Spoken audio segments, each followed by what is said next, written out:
गांव के कोने में खड़ा नीम का पेड़ मानो सब कुछ जानता था। उस पेड़ के नीचे रोज शाम को मालती अपने 3 बच्चों के साथ बैठती। पति की मौत को 5 साल हो चुके थे। अब जिंदगी बस बच्चों की जिम्मेदारियों तक सीमित हो चुकी थी। मालती 45 साल की थी।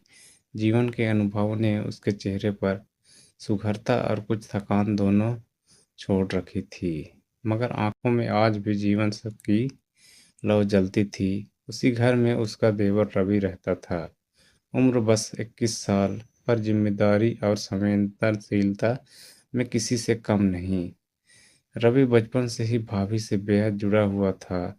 बचपन में वो भाभी से गुड़िया बनवाता, फिर स्कूल से लौटकर उसकी बनाई रोटी खाता। अब जब वो बड़ा हुआ, उसके दिलों में एक अजीब सी बात पनपने लगी। इज्जत भी थी, स्नेह भी, और अब एक अनजानी चाह भी। एक दिन जब मालती आंगन में कपड़े सुखा रही थी, रवि ने हंसते हुए कहा, भाभी, आप तो कपड़े धोते धोते भी इतनी सुंदर लगती हैं। लगता है साबुन भी आपसे जलता होगा। मालती मुस्कुरा दी। बस कर रवि, अब बड़ा हो गया है, कुछ शर्म भी रख। शर्म तो तभी आती है जब कोई गलती करे। रवि ने आंखों में चमक लिए जवाब दिया। उनके बीच की यह हंसी मजाक अब रोज का हिस्सा बन गई थी।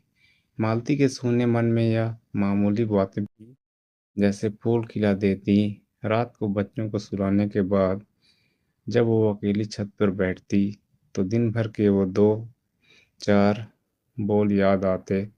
उसे खुद भी समझ नहीं आता या स्नेह है या कुछ और।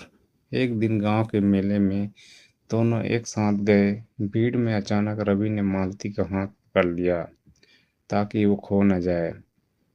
वह छुअन उस जैसे उसके दिल में उतर गई। दोनों एक पल को चुप हो गए।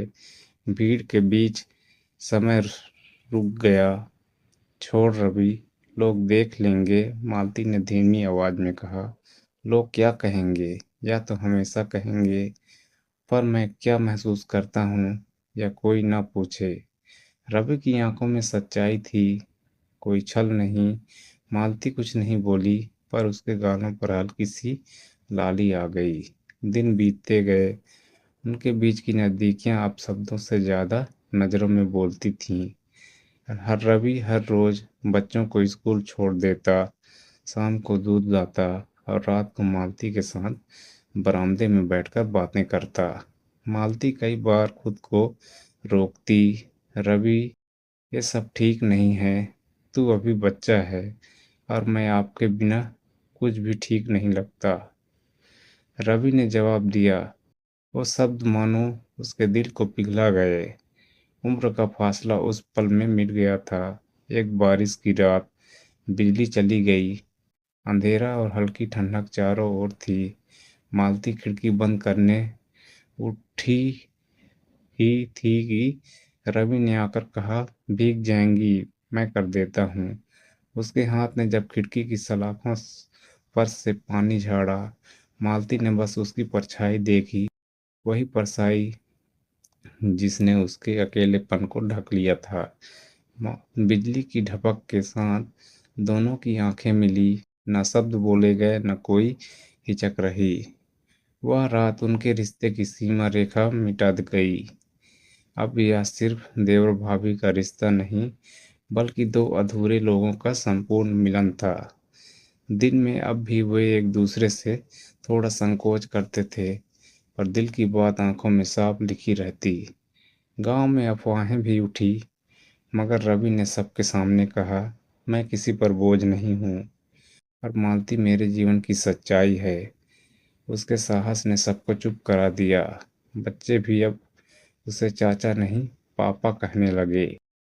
मालती ने एक दिन कहा, कभी नहीं सोचा था कि मेरी जिंदगी में ऐसा मोड़ आएगा। तूने जो दिया है ना, वो कोई दूसरा नहीं दे सकता। सम्मान, सुरक्षा और सच्चा प्यार। रवि ने बस मुस्कुराकर उसका हाथ थाम लिया।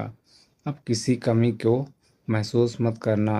उम्र की गिनती नहीं, दिल की धड़कन गिनी जाती है।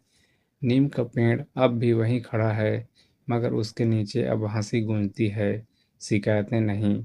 सो हेलो दोस्तों, आपको यह प्यार भरा कहानी सुनकर कैसा लगा, हमें कमेंट करके ज़रूर बताएं। और मेरे चैनल पर नए हैं तो प्लीज़ लाइक, कमेंट और सब्सक्राइब ज़रूर करें। धन्यवाद दोस्तों।